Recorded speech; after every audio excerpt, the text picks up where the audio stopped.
നമസ്കാരം. ജീവൻ ടി വിയിലെ എല്ലാ മാന്യ പ്രേക്ഷകർക്കും ഹാർദവമായ സ്വാഗതം. ഇന്ന് ഗൾഫ് രാജ്യങ്ങളിൽ കഫ്റ്റീരിയ രംഗത്ത് വടകര, നാദാപുരം എന്നീ മേഖലയിലുള്ള, പ്രത്യേകിച്ച് നാദാപുരം എന്ന് പറയുമ്പോൾ കഫ്റ്റീരിയ രംഗത്ത് ഒരു സിഗ്നേച്ചർ നൽകാൻ സാധിച്ചിട്ടുണ്ട് എന്നുള്ളതാണ്. ഏത് കഫ്റ്റീരിയ രംഗത്ത് പോകുമ്പോഴും നമ്മൾ കൂടുതലും നാദാപുരത്തുകാർ നേതൃത്വം നൽകുന്ന കഫ്റ്റീരിയയാണ് നമുക്ക് കാണുവാൻ കഴിയുന്നത്. ഇന്ന് ഞാൻ നിങ്ങളുടെ മുമ്പിൽ പരിചയപ്പെടുത്തുവാൻ പോകുന്നത് അജ്മാൻ കേന്ദ്രമായി പ്രവർത്തിക്കുന്ന നാസ് ഗ്രൂപ്പിനെയാണ്. നാസ് എന്ന പേരിൽ തന്നെ നാസർ, അസീസ്, സത്താർ, 3 പേരുടെ ഒരു സൗഹൃദത്തിൻ്റെ, സ്നേഹത്തിൻ്റെ, ഒരു യൂണിറ്റിയുടെ ഒരു വലിയ വിജയമാണ് ഇന്ന് ഒട്ടനവധി കഫ്റ്റീരിയകൾക്ക് ഇന്ന് അജ്മാൻ നേതൃത്വം കൊടുക്കുവാൻ അവർക്ക് സാധിച്ചത്. ആ കഫ്റ്റീരിയ രംഗത്ത് മാത്രമല്ല, ഫുഡ് സ്റ്റഫ് രംഗത്തും നാസ് ഗ്രൂപ്പ് ഇന്നുണ്ട്. അവരുടെ ആ നാസ് ഗ്രൂപ്പിൻ്റെ 2 നേതാക്കളാണ്, നേതൃത്വ സ്ഥാനത്തിരിക്കുന്ന 2 പേരാണ് ഇന്ന് നമ്മോടൊപ്പം അതിഥിയായിട്ട് എത്തിയിരിക്കുന്നത്. ഒന്ന് സത്താർ, മറ്റൊരാൾ അസീസ്. 1980 പ്രവാസ ജീവിതം ആരംഭിച്ച അസീസ് ഭായിയും 1996 പ്രവാസ ജീവിതം ആരംഭിച്ച സത്താർ ഭായിയാണ് നമ്മുടെ ഇന്നത്തെ അതിഥികൾ. 2 പേരെയും ഈ പ്രോഗ്രാമിലേക്ക് ഞാൻ ഹാർദവമായി സ്വാഗതം ചെയ്യുന്നു. നമസ്കാരം സത്താർ ഭായി. അസീസ് ഖാ, ശരിക്കും ആദ്യം അസീസ് ഖാണ് പ്രവാസ ജീവിതത്തിലേക്ക് വരുന്നത്. തീർച്ചയായും 1980 കാലഘട്ടങ്ങളിൽ ഇന്ന് കാണുന്ന യാതൊരു സൗഭാഗ്യങ്ങളുമില്ലാത്ത ഒരു കാലഘട്ടം. ഇന്ന് എല്ലാ ആധുനിക സംവിധാനങ്ങളും നമ്മുടെ മുമ്പിലുണ്ട്. ഒരു ഫോൺ വിളിക്കാൻ പോലും നമുക്ക് സാധിക്കും. അന്ന് അതൊന്നും ഇല്ലായിരുന്നു, ഒരു കാലഘട്ടം ഇല്ലായിരുന്നു. എങ്ങനെയായിരുന്നു കാരണം ദുബായിലേക്ക് വരുന്നത്? എൻ്റെ ജ്യേഷ്ഠൻ ഇവിടെ ഉണ്ടായിരുന്നു. അങ്ങനെയാണ് ജ്യേഷ്ഠനാണ് എനിക്ക് വിസ അയച്ചു തരുന്നത്. അപ്പോൾ ജ്യേഷ്ഠൻ വിസ അയച്ചു തന്നു, ഇവിടെ വന്നു. അബുദാബിയിലാണ് ആദ്യമായിട്ട്? അല്ലല്ല, ദുബായിലായിരുന്നു. ദുബായിലാണ് വന്നത്. UK ബേസ്ഡ് ആയിട്ടുള്ള കമ്പനി നടത്തുന്ന ഒരു ഇംഗ്ലീഷുകാരൻ്റെ അദ്ദേഹത്തിൻ്റെ വീട്ടിലാണ് എനിക്ക് ജോലി കിട്ടുന്നത്. ആദ്യത്തെ ജോലി. പക്ഷേ അന്ന് ഭാഷയൊന്നും അറിയാത്തതുകൊണ്ട് കൈ കൊണ്ട് അങ്ങോട്ടും ഇങ്ങോട്ടും ആംഗ്യം കാണിക്കലാണ് ഉണ്ടായത്. അങ്ങനെ 3 മാസം അവരെന്നെ ടെസ്റ്റ് ചെയ്തു. 3 മാസം കഴിഞ്ഞപ്പോൾ എന്നെ കൊണ്ടാക്കിയ ആളോട് പറഞ്ഞു, അസീസിനെ ഞങ്ങൾക്ക് ഇഷ്ടപ്പെട്ടു, ഇനി അസീസ് ഞങ്ങളുടെ വിസയാക്കണം, അസീസ് ഞങ്ങളുടെ കൂടെ തന്നെ വേണം. അങ്ങനെ അവരുടെ കൂടെ ഞാൻ 19 വർഷം. ഇംഗ്ലീഷുകാരുടെ ജീവിത രീതിയും അവരുടെ സംസ്കാരവും നമുക്കൊരു നല്ല ഒരുപാട് കാര്യങ്ങൾ പഠിക്കുവാൻ കഴിയും. 19 വർഷം അവിടെ ജോലി ചെയ്തു. അത് കഴിഞ്ഞാണ് പിന്നെ അബുദാബിയിലേക്ക് പോകുന്നത്. അത് കഴിഞ്ഞു അവരിവിടുന്ന് ഒഴിവാക്കി പോയി. എന്നതിന് ശേഷം ഞാൻ നാട്ടിൽ പോയി തിരിച്ചു വന്നു.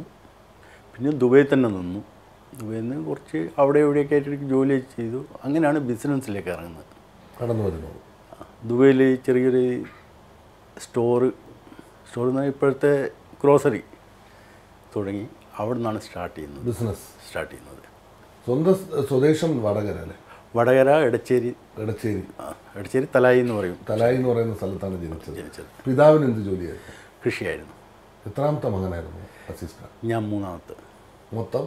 മൂത്തത് ജ്യേഷ്ഠൻ, അതിൻ്റെ ജ്യേഷ്ഠത്തി 3ാമത്തെ. പിന്നെ അനുജനും അനുജത്തിയും. 5 പേരാണ്. 5 പേരാണ്. ഇനി നമുക്ക് നാസ് ഗ്രൂപ്പിൻ്റെ മറ്റൊരു അതിഥി, അതായത് സത്താർ ഭായ് 1996 ആദ്യമായിട്ട് അജ്മാനിലെത്തുന്നത്. വടകര എടച്ചേരി നോർത്തിലാണ്. അവിടെ വെച്ച് തന്നെ അസീസ് ഖാനെ അറിയാം. അവിടെ വെച്ച് അസീസ് ഖാനെ പരിചയമില്ല. ഇവിടെ വന്നതിന് ശേഷം അസീസ് ഖാനായിട്ട് ബന്ധപ്പെടുന്ന നല്ല സ്നേഹിതനും നല്ല കൂട്ടുകാരനും. എങ്ങനെയായിരുന്നു? കാരണം എന്ന് വെച്ച് കഴിഞ്ഞാൽ നിങ്ങൾ തമ്മിലുള്ള ഒരു സൗഹൃദം അത് ഇന്ന് നീണ്ട് പന്തലിച്ച് ഒരുപാട് പേർക്ക് ജോലി കൊടുക്കുന്ന ഒരു വലിയ പ്രസ്ഥാനത്തിന് നേതൃത്വം കൊടുക്കാൻ കഴിഞ്ഞു. ഒരു സൗഹൃദം എന്ന് പറയുമ്പോൾ അതാണ്. തീർച്ചയായിട്ടും. പിന്നെ അത് ബിസിനസ്സിലേക്ക് വന്നു. ആ ബന്ധം ഇന്നും കാത്തു സൂക്ഷിക്കുക. അതുവഴി കിട്ടുന്ന ഒരുപാട് കുടുംബങ്ങൾ അതുവഴി ആ ഒരു നാസ് ഗ്രൂപ്പ് എന്ന പ്രസ്ഥാനം കൊണ്ട് ജീവിക്കുന്നുണ്ട്. തീർച്ചയായിട്ടും. എങ്ങനെയായിരുന്നു അസീസ് ഖാൻ ആദ്യമായിട്ട് കാണുന്നത്? അസീസ് ഖാൻ ആദ്യമായിട്ട് ദുബൈയിൽ റൂമിൽ വെച്ചിട്ട് അസീസ് ഖാനായിട്ട് പരിചയപ്പെടും. അതിനുശേഷം ഞങ്ങൾ അസീസ് ഖാൻ ഞാനുമായിട്ട് ഇവിടെ റെഡിമെയ്ഡ് ഷോപ്പ് ഓപ്പൺ ആക്കി അജ്മാനിൽ. കൂടുതൽ കാലം കൊണ്ടുപോകാൻ പറ്റിയില്ല. സത്താർ ഭായ് ആദ്യം വന്ന് കുറേ നാൾ ജോലി ചെയ്തു. ജോലി ചെയ്തിട്ടുണ്ട്. ഞാൻ 96 മുതൽ ഏതാണ്ട് 10 വർഷം ജോലി ചെയ്തിട്ടുണ്ട്. പല കമ്പനികളിലും കഫ്റ്റീരിയകളിലും റെസ്റ്റോറൻറ്റിലൊക്കെ സ്ഥിരമായിട്ടൊരു ജോലിയില്ലെങ്കിലും പല സ്ഥലങ്ങളിലായിട്ട് ജോലി ചെയ്തിട്ടുണ്ട്. പിന്നെ ജ്യേഷ്ഠനാണ് ആദ്യമായിട്ട് ഇവിടെ കൊണ്ടുവരുന്നത്.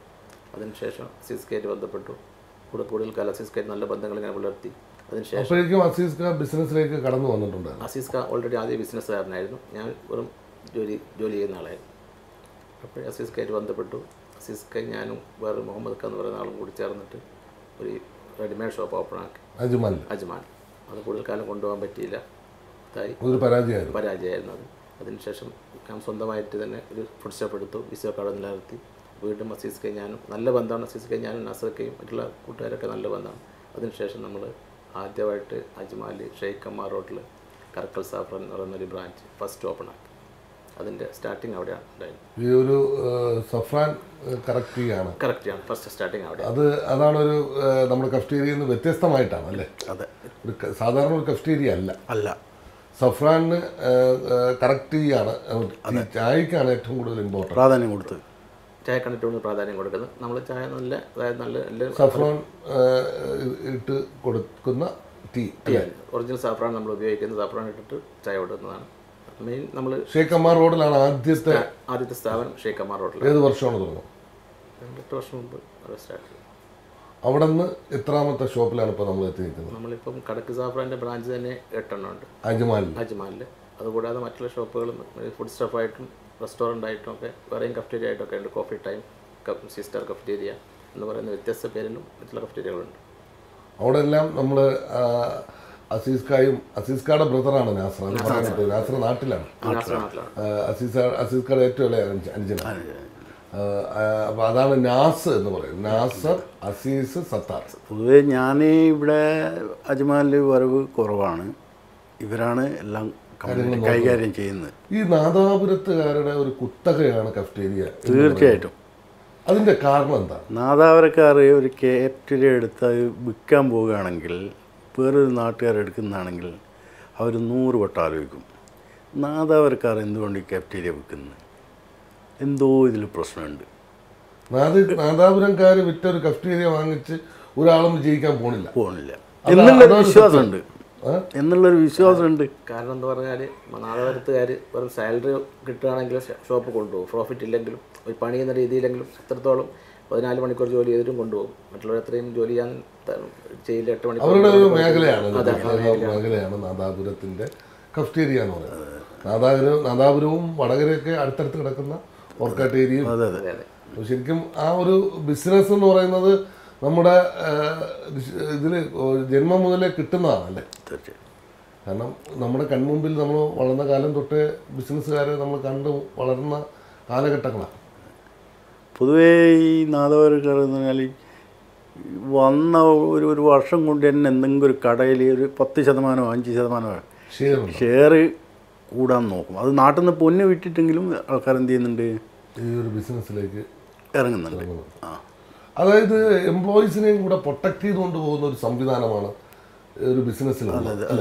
അവർക്കും കൂടെ ഒരു ഷെയർ കൊടുത്തിട്ട് അവരെയും കൂടെ ബിസിനസ്സിലേക്ക് ഒരു അതും നടക്കുന്നുണ്ട്. ഇപ്പോൾ പൈസയൊന്നും ഇറക്കാൻ കഴിവില്ലാത്തൊരു വ്യക്തി, ഇപ്പോൾ അയാൾക്ക് പക്ഷേ കച്ചവടം നന്നായിട്ട് കൊണ്ടുപോകാനുള്ള എടുക്കുന്നുണ്ട്. അവർക്ക് നമ്മൾ ലാഭത്തിൽ ഷെയർ കൊടുക്കും. അതായത് ചിലപ്പോൾ ഒരു 5% ആയിരിക്കും, അല്ലെങ്കിൽ 10% കൊടുക്കും. അത് 100 ദിറംസ് ഇപ്പോൾ നമുക്ക് കിട്ടുന്നതെങ്കിൽ അയാൾക്ക് 5 ദിറംസോ 10 ദിറംസോ അയാൾക്കുള്ളതായിരിക്കും. അപ്പോൾ അയാൾ കൂടുതൽ ആവേശം കാണിക്കും. അതാണ് നമ്മൾ ബിസിനസ്സിനെ കൊണ്ടുപോകുന്നത്. സത്താർ ഭായ് പറഞ്ഞല്ലോ എടച്ചേരി നോർത്തിലാണ്.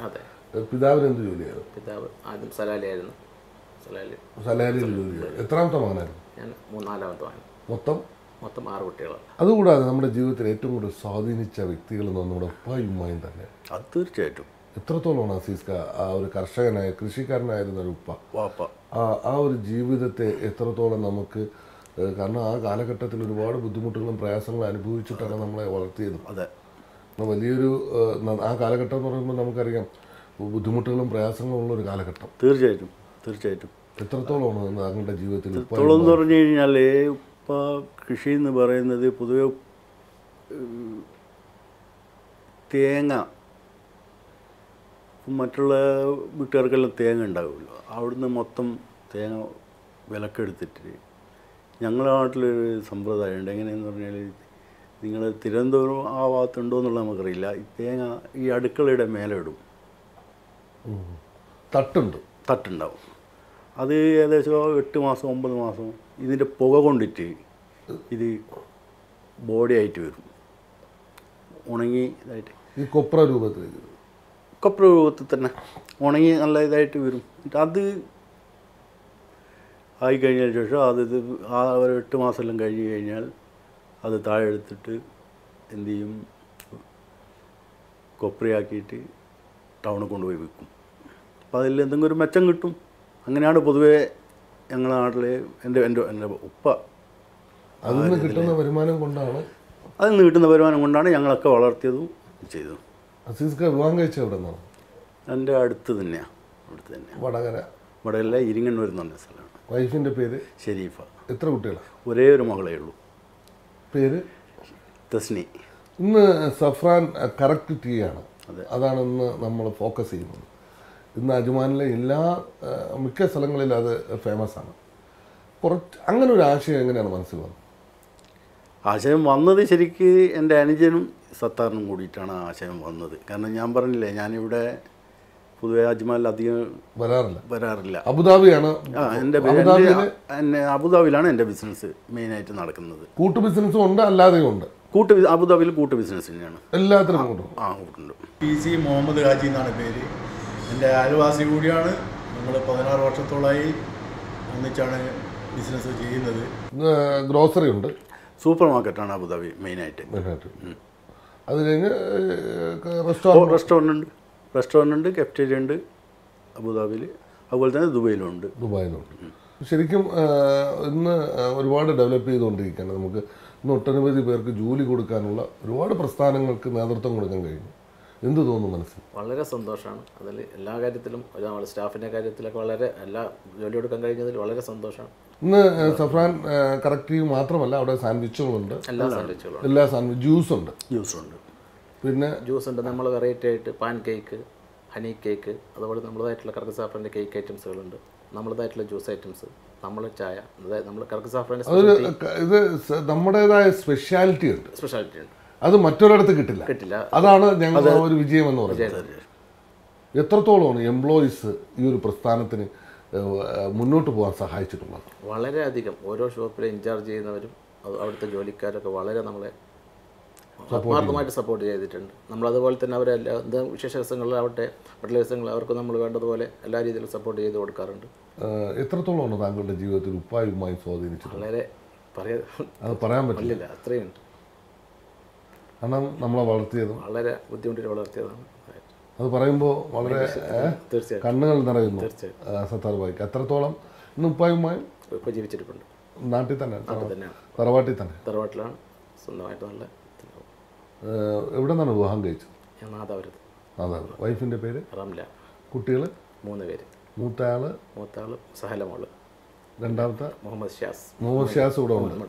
മൂന്നാമത്തെ സിഹാന ഫാത്തിമ മോള്. നാട്ടിലാണോ? 2 പെൺകുട്ടികൾ നാട്ടിലാണ്. മകൻ എൻ്റെ കൂടെ ദുബായിൽ. ഒരു സന്തോഷമായൊരു കുടുംബജീവിതം. ബിസിനസ്സിൽ ഇപ്പോൾ പല കാര്യങ്ങളിൽ നമുക്ക് ഓടി നടക്കേണ്ട ഒരു എല്ലാ 8 ഷോപ്പുകളും പിന്നെ മറ്റുള്ള ബിസിനസ്സുകളും ഉണ്ട്. അപ്പോൾ ഇവിടെയൊക്കെ കുടുംബം നൽകുന്ന ഒരു പിന്തുണയുണ്ട്. എത്രത്തോളമാണ് വളരെ ഇതാണ്. കുടുംബത്തിൽ നമ്മൾ ജ്യേഷ്ഠനാവട്ടെ, സിസ്റ്റേഴ്സാവട്ടെ, പെങ്ങന്മാരാവട്ടെ, എല്ലാവരും വളരെ സപ്പോർട്ടാണ് നമ്മളെ കാര്യത്തിലും. അതുപോലെ തന്നെ മാതാപിതാക്കളെ ഭാഗത്തു നിന്നൊക്കെ പ്രാർത്ഥനയും. ഫ്യൂച്ചർ പ്ലാൻസ് എന്തൊക്കെ? ഫ്യൂച്ചർ പ്ലാൻ എന്ന് പറഞ്ഞാൽ ഇപ്പോഴും അങ്ങനെ ഈ പറഞ്ഞ പോലെ തന്നെ ഇപ്പോൾ സലാലൊന്ന് തുടങ്ങാനുള്ള തീരുമാനമുണ്ട്. പിന്നെ ഫുജൈറയിൽ ഒന്ന് തുടങ്ങണം. ബിസിനസ് കുറച്ചും കൂടെ ദുബൈയിൽ തുടങ്ങണം എന്നുള്ള ആഗ്രഹമുണ്ട്. ഈ സഫ്രാൻ കറക്റ്റ് എന്നുള്ളത് ഒന്ന് UAE അറിയപ്പെടുന്ന ഒരു പ്രസ്ഥാനമാക്കി മാറ്റണം. അതുപോലെ നമ്മൾ മറ്റൊരു ബ്രാൻഡ് കോഫി ടൈം ഇതിൽ തന്നെ ഉള്ളത്. അപ്പോൾ തന്നെ പുതിയൊരു സംരംഭം. വ്യത്യസ്തത എപ്പോഴും പുലർത്തിക്കൊണ്ട് പോകണം. തീർച്ചയായിട്ടും ഒരു സ്പെഷ്യാലിറ്റി മറ്റുള്ളവർക്ക് നൽകാൻ കഴിയാത്ത നമുക്ക് കഴിയണം. അതാണ് അവർ ടേസ്റ്റോടുകൂടി അറബ്സ് ആയിരുന്നാലും മറ്റുള്ളവരായിരുന്നാലും ചായ കുടിച്ച് പോകുമ്പോൾ കിട്ടുന്ന ഒരു സാറ്റിസ്ഫാക്ഷൻ ഉണ്ട്, ഒരു സ്വാദ്. അത് നമ്മൾ അനുഭവിച്ചറിയുന്നുണ്ടല്ലോ. അപ്പോൾ തീർച്ചയായും മുന്നോട്ടുള്ള യാത്രയിൽ എല്ലാവിധ നന്മകളും പടച്ച തമ്പുരാൻ നാസ് ഗ്രൂപ്പിനും നിങ്ങൾക്കും നൽകട്ടെ എന്ന് പ്രാർത്ഥിക്കുന്നു. ഇനിയും ഒരുപാട് ദൂരം യാത്ര ചെയ്യാൻ പടച്ച തമ്പുരാൻ നിങ്ങൾക്ക് എല്ലാവർക്കും ദീർഘായുസ്സും മനസ്സുഖവും ശരീരസുഖവും നൽകട്ടെ എന്ന് പ്രാർത്ഥിക്കുന്നു. വളരെ സന്തോഷം. Thank you very much.